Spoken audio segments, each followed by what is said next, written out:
Hello, welcome to my channel হিজিবিজি panda. আজকে চলে এসেছি নতুন গন্তব্য স্টার্ট সুন্দরবনে ইলিশ উৎসবে। তো এখন ক্যানিংয়ে রয়েছি, এখান থেকে অটো ধরে দেন লঞ্চে উঠতে হবে। জানি না আমার কথা শোনা যাচ্ছে কিনা, প্রচণ্ড ক্রাউডি এরিয়া তো চলো এখন অটোতে ধরে তারপরে লঞ্চে যাবো, দেন তারপরে তোমাদের সাথে দেখা হবে। ওকে, যাচ্ছি হচ্ছে লোকনাথ ট্রাভেলসের মাধ্যমে। আর এটা হচ্ছে ফেসবুক থেকে অনেক পাওয়া, অনেককে দেখেছি যে লোকনাথ ট্রাভেলসের মাধ্যমে যেতে। অ্যান্ড তাদের খাওয়া দাওয়া প্রোভাইড করে, খুব সুন্দর, খাওয়া কোয়ালিটি খুব ভালো। অ্যান্ড সেটাই আমরা করেছি। এবার কোনো দিনও তো এক্সপিরিয়েন্স নেই, ফার্স্ট টাইম এক্সপিরিয়েন্স। ইলিশ উৎসব সবার ফেসবুকে দেখি, রিলস দেখি, সোশ্যাল মিডিয়ায় বহুত ভাইরাল ইলিশ উৎসব। ফার্স্ট টাইম ইলিশ উৎসবে আসছি। অ্যান্ড দেন দেখা যাক, চলো।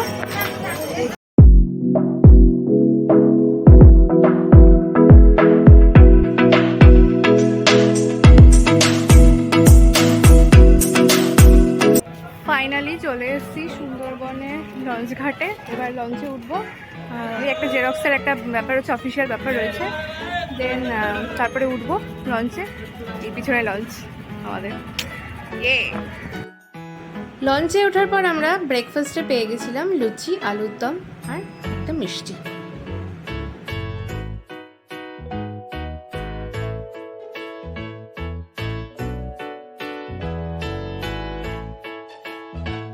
যাত্রা শুরু হয়ে গেছে আর লঞ্চ ছেড়ে দিয়েছে।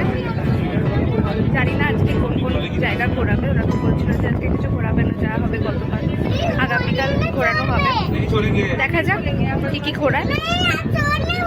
আপাতত এনজয় করছি। চারিদিকে জল আর জল আর বন, মানে ম্যানগ্রোভ অরণ্য।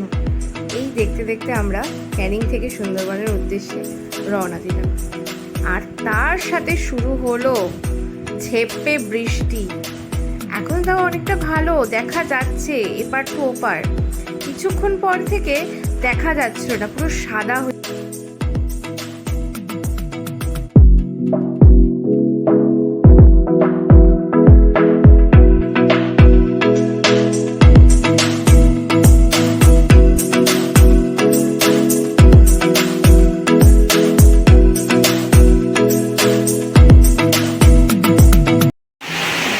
গোসাবার এখানে লঞ্চ দাঁড়িয়েছে, মারাত্মক লেভেলের বৃষ্টি হচ্ছে। কীভাবে নামবো আমরা বুঝতে পারছি না, যাওয়া মনে হয় হবে না।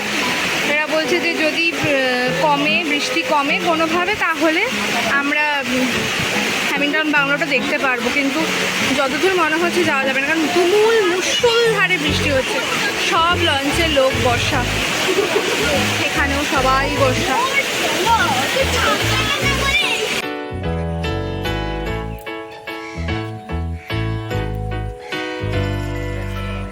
এটা হচ্ছে হ্যামিল্টন বাংলো।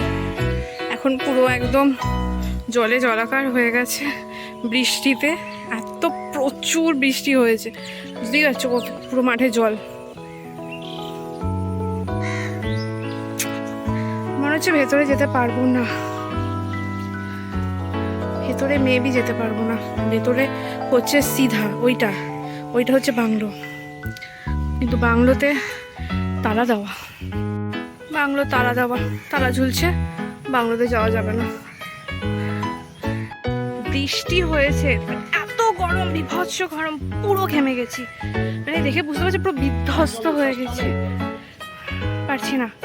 রীতিমতন গরম লাগছে। আর বৃষ্টি হওয়ার পরে হঠাৎ করে হালকা হালকা রোদ, মারাত্মক গরম এখানে এই সময়। মানে ওই ইলিশ উৎসবে আসা, ওই যা আসাই ব্যাস, কিন্তু এত গরম আসাটা উচিত নয়। ওই শীতকালে আসাটাই বেটার, প্রচণ্ড গরম। এবার টাইম হলো লাঞ্চের। আর সবার প্রথমেই সুন্দর বাসমতি চালের ভাত, তার সঙ্গে ইলিশ মাছের তেল দিয়েছিল, যদিও সবার জন্য নয়, ওটা আমরা নিজেরা চেয়ে নিয়েছিলাম। যারা যারা চেয়েছিল তাদের দেওয়া হয়েছিল। তো ইলিশ মাছের তেল দিয়ে ভাত খাওয়া হলো। নেক্সট আইটেম ছিল ইলিশ মাছের মাথা দিয়ে মুগের ডাল আর ঝুরু ঝুরু আলু ভাজা। তারপর ইলিশ মাছের মাথা দিয়েই একটা তরকারি পড়লো, এবং সেটা শেষ হওয়ার পরেই এলো বেগুন ইলিশ। একটা গোটা বেগুন আর ইলিশ মাছ, ভালো হয়েছিল। তারপরে সর্ষে ইলিশ, যেটা আমি একদম পছন্দ করিনি, কারণ খুব ঝোলটা একদম পাতলা ছিল। চাটনি, পাঁপড়।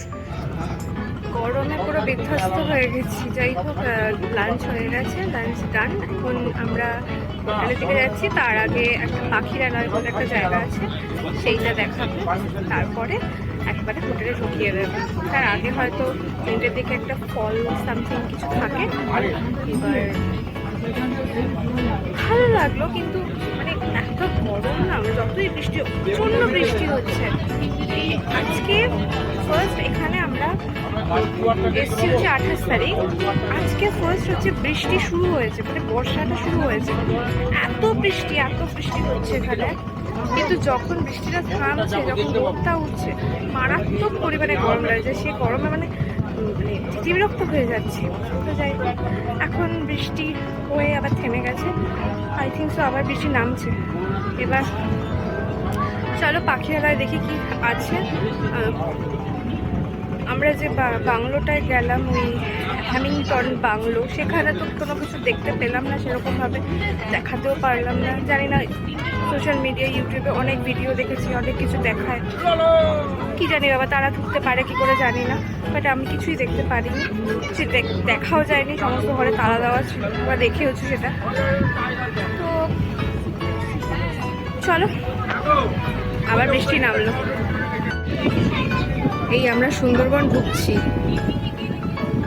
Tiger camp. জাস্ট সুন্দরবন আমরা ঢুকছি এখন।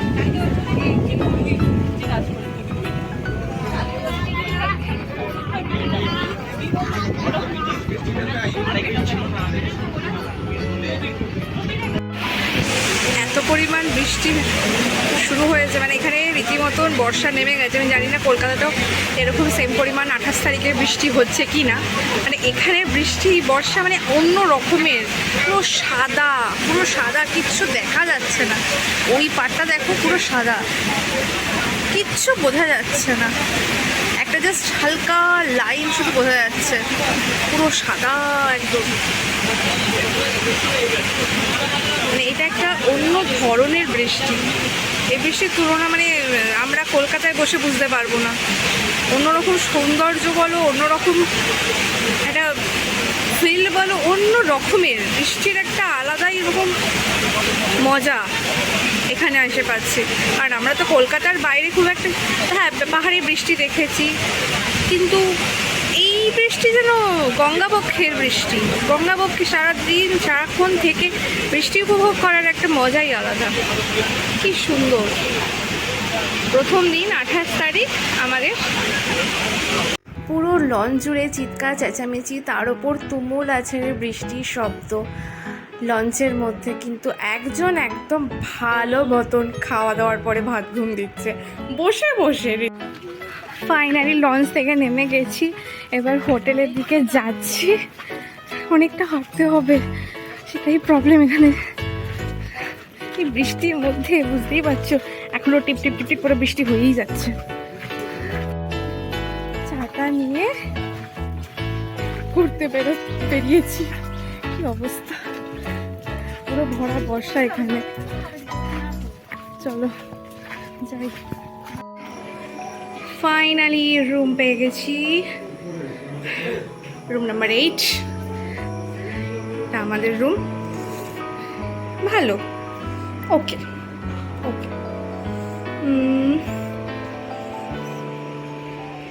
ওয়াশরুম, ব্যাস, ঠিক আছে। সন্ধেবেলা হোটেল থেকে আয়োজন করা হয়েছিল বাউল গানের, আর সেখানেই স্ন্যাক্সের ব্যবস্থা ছিল, চিকেন পকোড়া। কিন্তু দুর্ভাগ্যবশত সেটা আমরা পাইনি। এখানে কারেন্ট অফ হয়ে গেছে, আর আমরা ডিনার করতে বসেছি এখন। ও আবার কারেন্ট চলে এসেছে। যাই হোক, ডিনারে ছিল ভাত, ডাল, আলু ভাজা প্রথমেই দেখলে, আর তারপরে ছিল গরম গরম মাটন কষা আর ভাত। মাটনের ঝোলটা জাস্ট দারুণ ছিল, খুব ভালো হয়েছিল।